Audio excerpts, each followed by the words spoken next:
In today's episode, we look at India's mustard belt, where a hidden parasite is quietly pushing farmers out of one of the country's most important crops. We also talk about why the government has asked quick commerce platforms to drop their 10-minute delivery timelines. But first, we talk about a recent study that has flagged yet another thing about pollution that we should be worried about. Hi, I'm Ichha Sharma, and you're listening to Three Things, the Indian Express news show.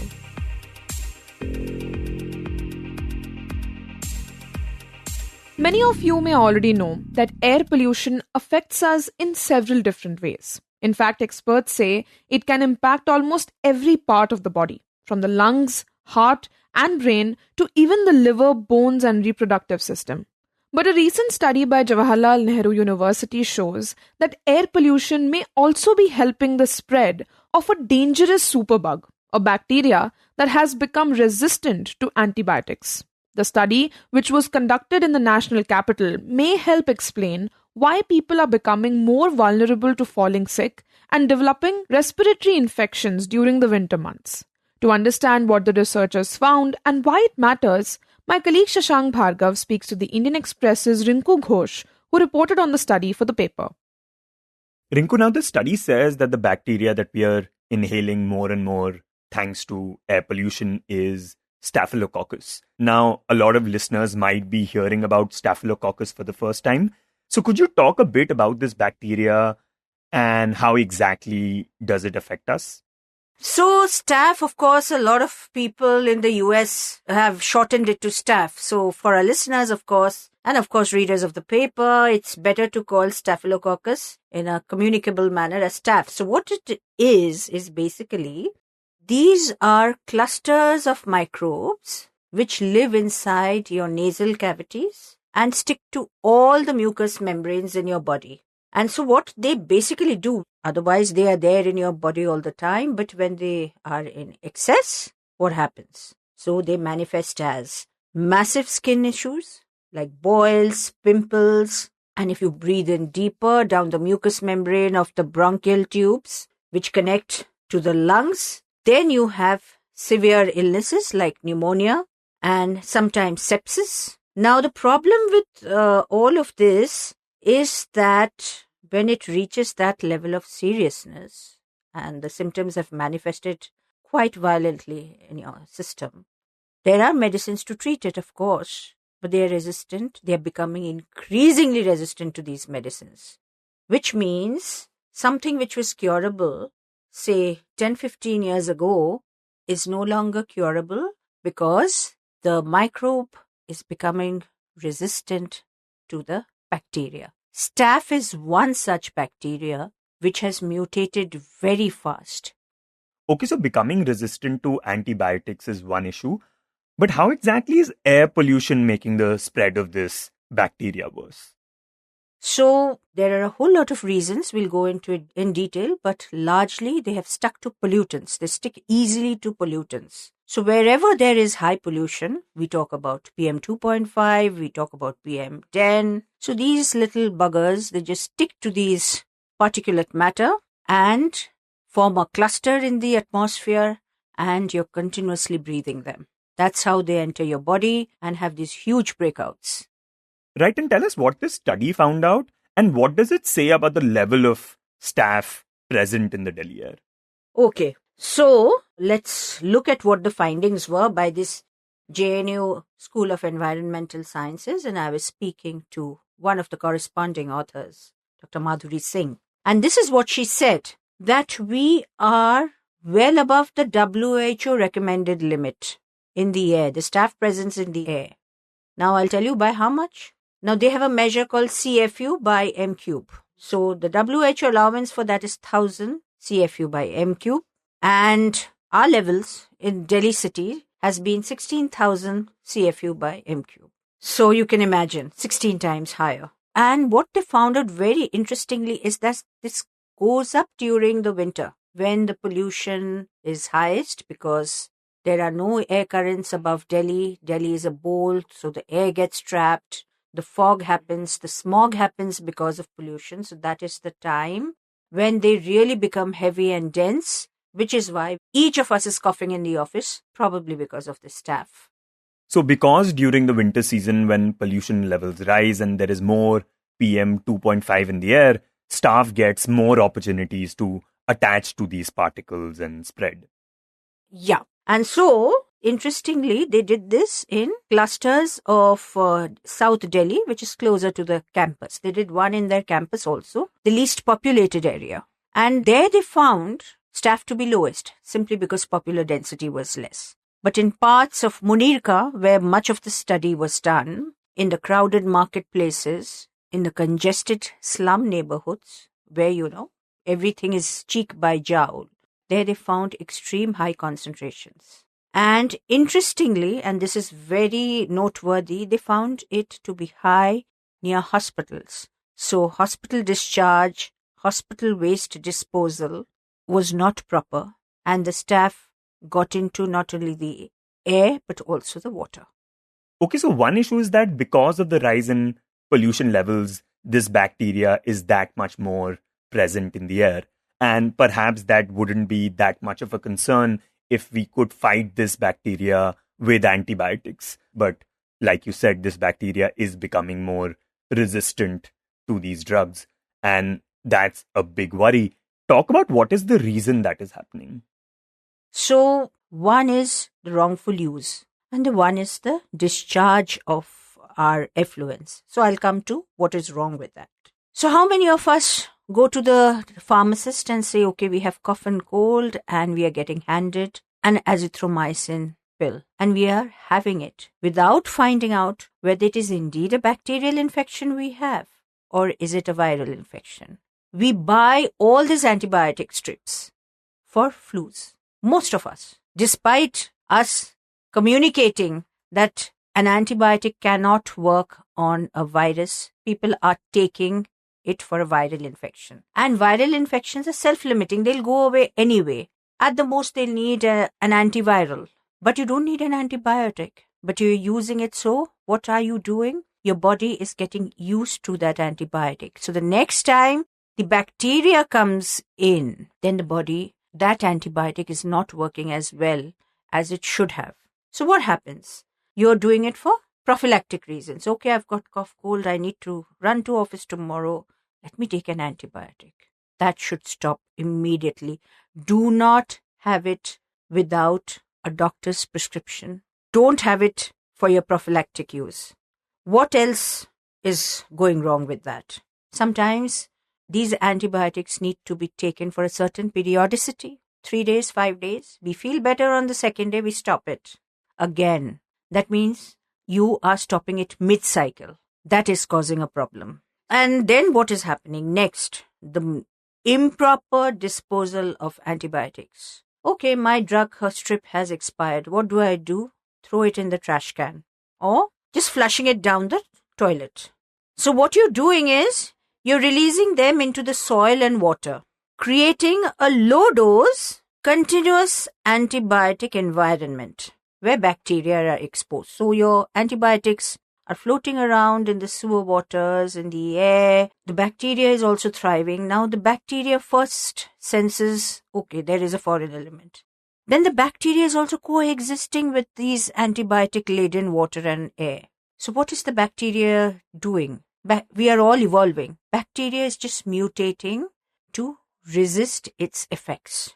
So what happens? When bacteria are exposed, they first learn to survive, then they learn to adjust with the antibiotic, and then they mutate, developing resistance genes. So they become resistant to the antibiotic. But what is more worrisome is that these resistant bacteria then transfer their resistant genes to another microbe. So if Rinku is a microbe and has become has resistance genes, and Rinku is talking to Shashank like I am you today, I'm passing my resistance genes to you, so both of us become stronger. So basically they're learning from each other. They're learning from each other. And they are mutating and they're becoming resistant. So when you really need the drug and you are sick and the antibiotic is prescribed to you, the microbe which has caused the infection is already a superman. They know how to deal with this antibiotic. Result, antibiotic resistance. the drug is not working, your condition worsens, and you need some higher potency drug and some more experiments. And also, the most important thing with all this, you might ask me, okay, then why don't we have higher potency antibiotics? Now, the thing is, for that, you need research and you need to develop the next generation of antibiotics. That takes years. That doesn't happen overnight. So, to address the problem, the first thing we need to discipline ourselves today is to have antibiotics the right way, on clinical prescription only, and from trusted doctors. Sometimes doctors are also prescribing it. In a neighborhood clinic, a doctor might just prescribe antibiotic for prophylactic use. Without finding out the source of your infection, you shouldn't be taking antibiotics.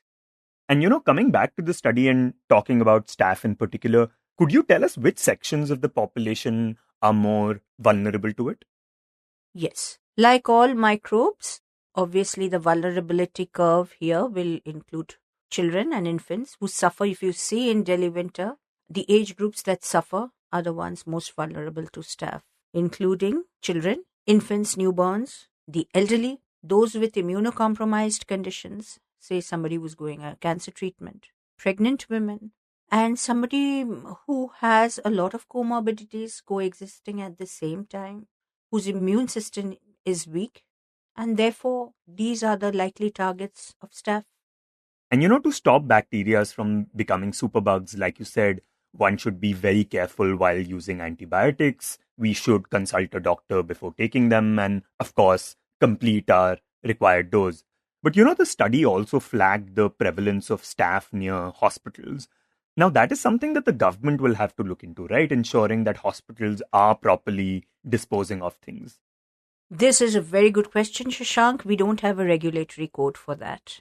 And I think it's of utmost importance for the government to lay a regulatory code for waste disposal and particularly antibiotic-resistant bacteria because they thrive in the hospital environment. And what happens with these microbes? They develop a biofilm. It's like watching a sci-fi movie, really. They develop a biofilm, protective film around themselves. So they can stick to hospital bed, a steel railing, a doorknob. And that's why AMR happens. That's why we say the superbug is born in the hospital. So therefore, the disposal of all your medical waste and the way the medicines are kept and the disposal of expired medicines, supplies, etc., there must be a regulatory code.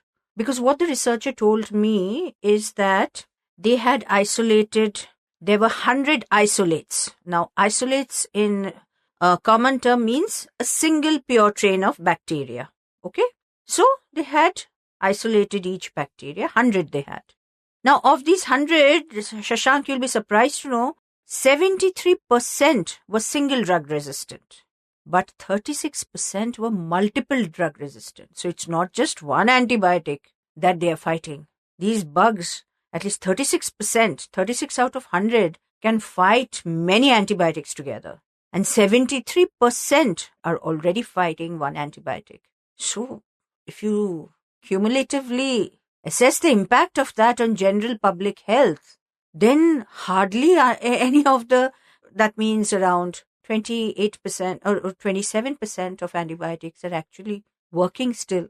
And before drug development, as I told you, happens, this spread is continuing.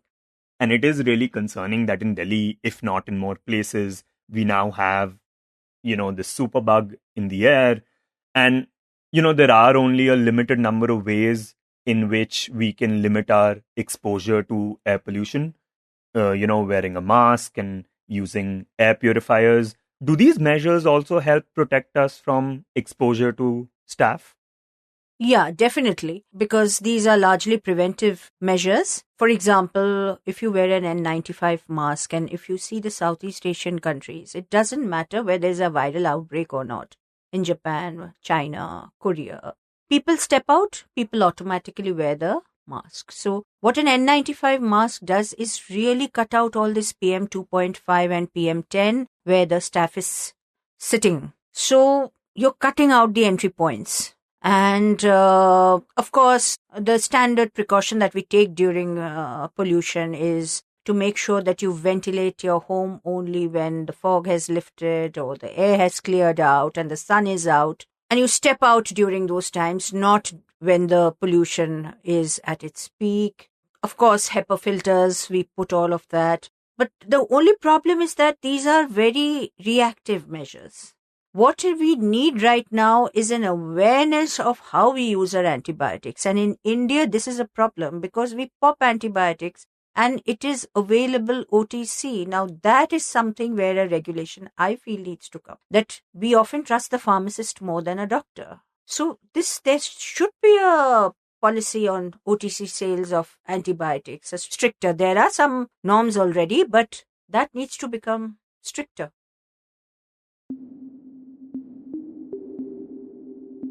And next, we shift our focus to the reason why Indian farmers are being forced to abandon the cultivation of the mustard crop.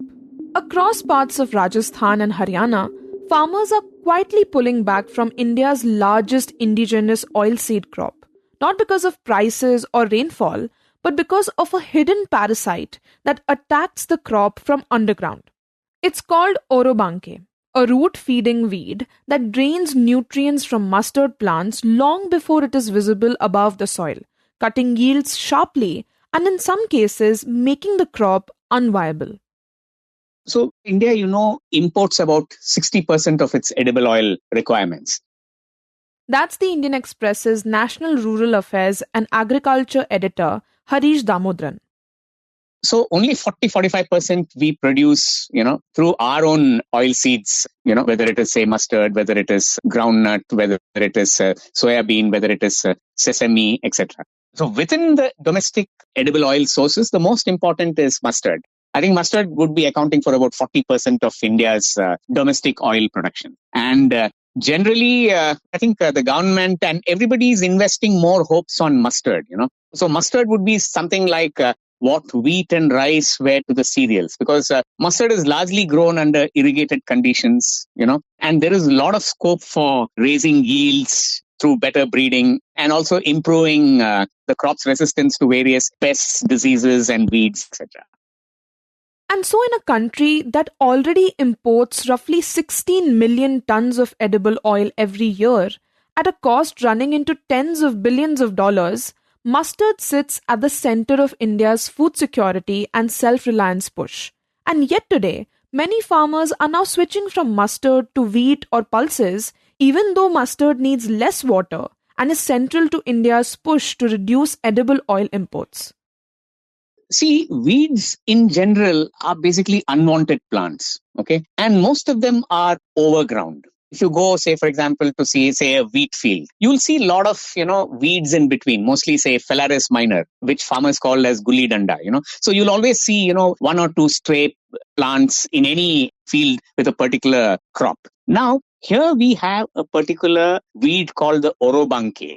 It's a parasitic weed, and it's a very different weed in the sense that it actually kind of, it attaches itself to the roots of the mustard plant, So it is underground, It does most of its work underground, So it's not visible. So which is why they call it a hidden enemy. So what happens is, the moment the weed seeds germinate, they immediately, sort of surrounds the root of the mustard problem, And then exactly does the same like all weeds do. Basically, you extract the nutrients from the roots. So the farmer, from outside, he would be applying, irrigation. He may be applying fertilizers, etc., But actually, it is this weed which is growing underground, which is actually eating up all these things, And suddenly the farmer finds that, after 35 days, 40 days, he sees that my mustard plant has kind of wilted, it has turned yellowish. It doesn't look good. So the damage becomes known much later, And the weeds themselves, they appear overground after maybe, say, about 35 days, 40 days, etc. And by then, the weed has enjoyed itself. It has done all the damage to the plant. So that is why this has become a very big problem. It was always there, maybe, but I think this time many farmers are reporting it, especially in Haryana and even in many parts of Rajasthan. And Harish tells us that this is not a short-term infestation.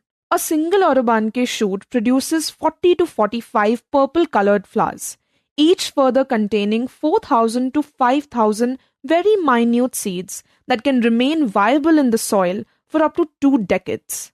And once a field is affected, The weed can return season after season.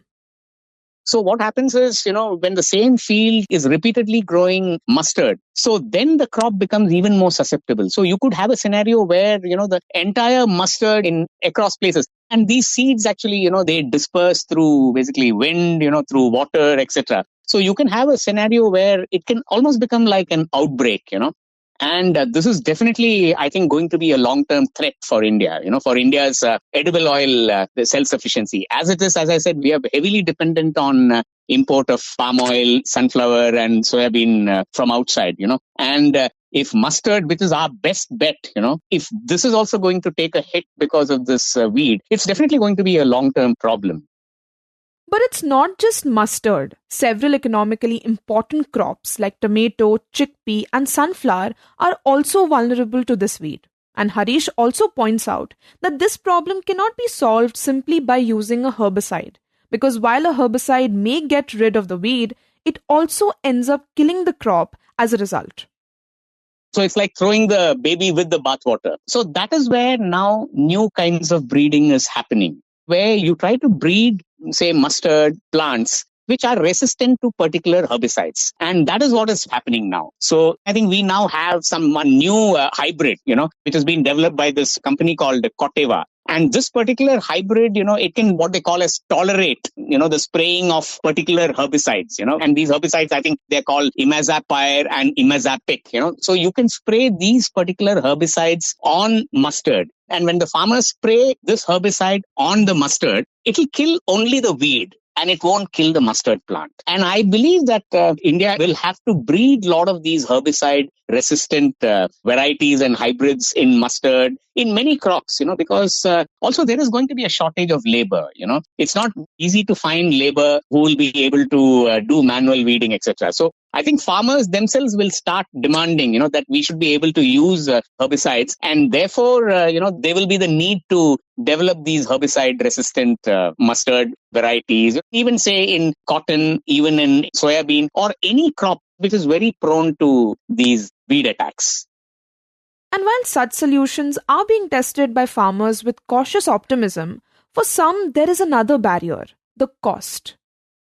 I think the farmers who are telling me that the cost of the seed plus the herbicide comes to something like 3,100 rupees per acre, which is not small, okay? But they seem to say that, if I'm able to get a yield of, say, 10 quintals per acre, and I'm getting, say, today the price of mustard is about, say, 6,000 rupees per quintal. So if I'm harvesting, say, 10 quintals, and for 60,000 rupees an acre, if I'm getting, and if I have to spend 3,100, I don't mind. I mean, that is how the farmers will say, So the farm economics are very different from what we assume sitting in Noida or in Delhi, So the farmer looks at it, because it's a question of whether he can harvest 10 quintals per acre or he will end up with, say, 2 or 3 quintals per acre, So suppose he ends up with just 2 quintals per acre, right? 2 quintals into 6,000, that is 12,000 rupees, right? So for him, the difference is between earning 12,000 rupees an acre versus, say, 60,000 rupees an acre, right? I mean, so the revenue.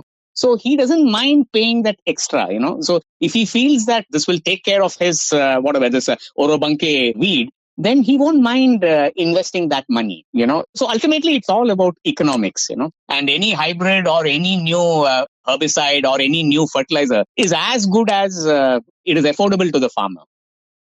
And Harish tells us that this is not just about one weed or one season. It is about how India responds when a hidden threat begins to undermine a crop that anchors its edible oil economy.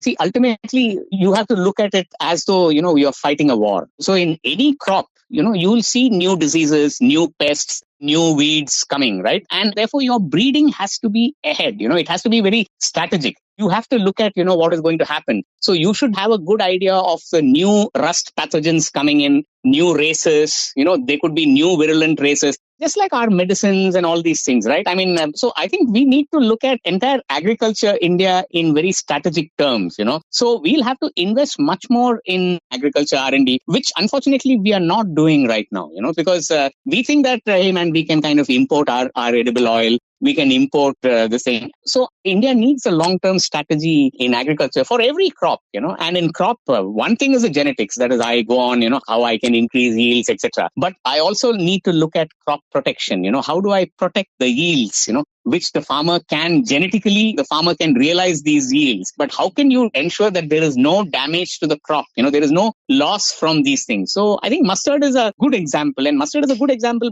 precisely because, as I said, it accounts for 40% of the oil which is coming from domestic sources right now.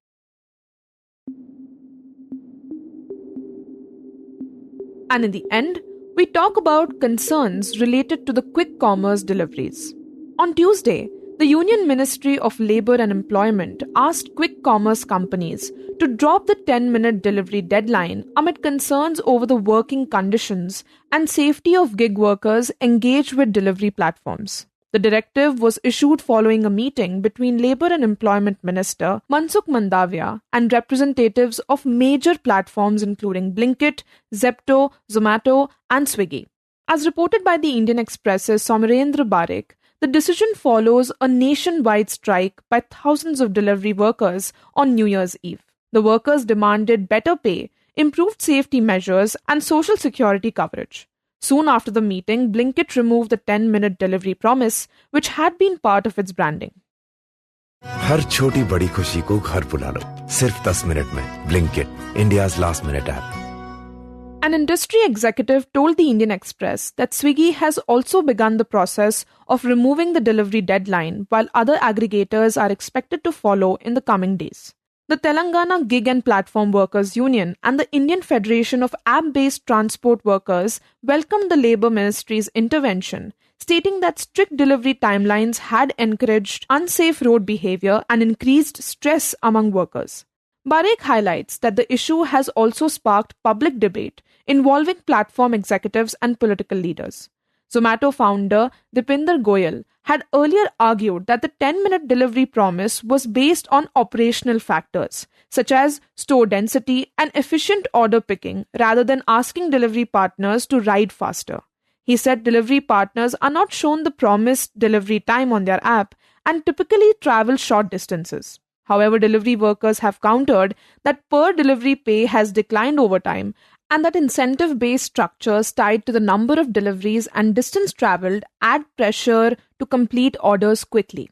Barik further notes that the government's move is part of broader efforts to bring gig and platform workers under a formal social security framework. In 2025, the Code on Social Security was notified extending welfare coverage to gig and platform workers for the first time. The framework basically provides for registration on a national database and access to schemes related to health, disability, accident insurance, and old age support. It also mandates contributions from aggregators to a dedicated social security fund. You were listening to 3 Things by the Indian Express. Today's show was edited and mixed by Suresh Pawar and produced by Shashank, Bhargava and me, Ichha Sharma. If you like the show, do subscribe to us wherever you get your podcast. You can also recommend it to someone you think may like it, with a friend or in your family. This is the best way for people to get to know about us. You can also tweet us at Express Podcast or write to us at podcast@indianexpress.com.